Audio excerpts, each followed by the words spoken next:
Hi, my name is Doug Getgood. This is a story I wrote about our past, our present, and our future. It's called Balanced on a String.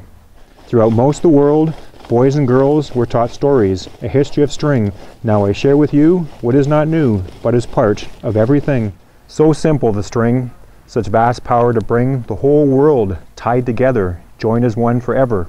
How quickly that semblance will come apart if we fail to listen with heart. At one time we all knew a connection close to the earth.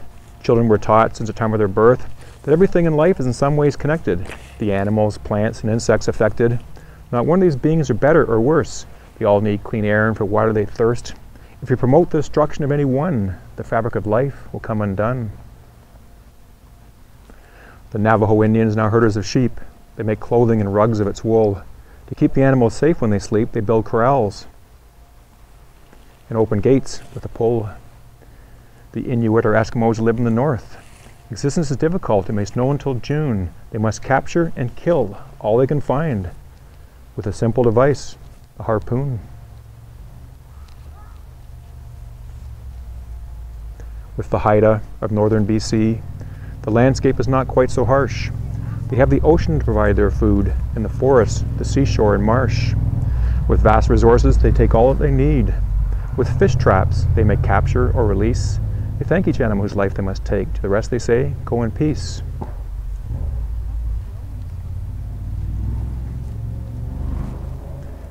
The Indians of our western coast have a culture which still stands today. What also stands are totem poles, which speak of their past and their ways. The Hawaiian peoples knew the ocean, so vast, too important for words. They knew when fish were plentiful by the activity of distant birds. They could read the currents and understand the tides. They sailed the ocean on vessels they built from material nature provides.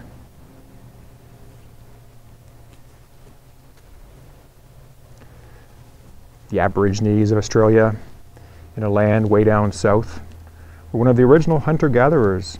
They led an existence of hand to mouth. What eventually made their lives easier was a wild dog, a long-eared dingo. If they captured the young and fed them scraps, they would follow wherever they go. The Eskimo, the Laplander, they all have done the same. The Japanese, the African, turning a wild animal tame. There are children over in Mexico who walk up or down the beach. They know the lore of nature, the wisdom their grandparents teach. Two boys came upon some tracks, which they followed to a hole beneath a rock. Inside was a small turtle. Hiding overhead was a hawk. Carefully the boys lifted the boulder. There's not one turtle but two. The tortoises tried to run away, but that's not what they could do. The boys were bringing home their catch when they saw a lizard run past. They reached quickly for the reptile, but lizards are much too fast. All these people had things in common. They lived their lives in nature. They learned to cherish, to love all life. The whole world was held pure. They knew the cycles of this land, understood life in its many forms. Even a butterfly was held sacred. A miracle how it transforms. We in North America spend most of our lives inside. We watch TV, we write and read. We forget what the earth can provide. We still can learn from nature. There's no need to give up hope. As long as we learn more as children outdoors and how to play volleyball or do things like jump rope. This is the ending of my story from a time that is almost forgot. The ties that used to bind us now seem to matter not. The fabric of our lives becomes separate and weak. New generations seldom listen when the old ones speak. The wisdom of the ages lie forgotten in the past.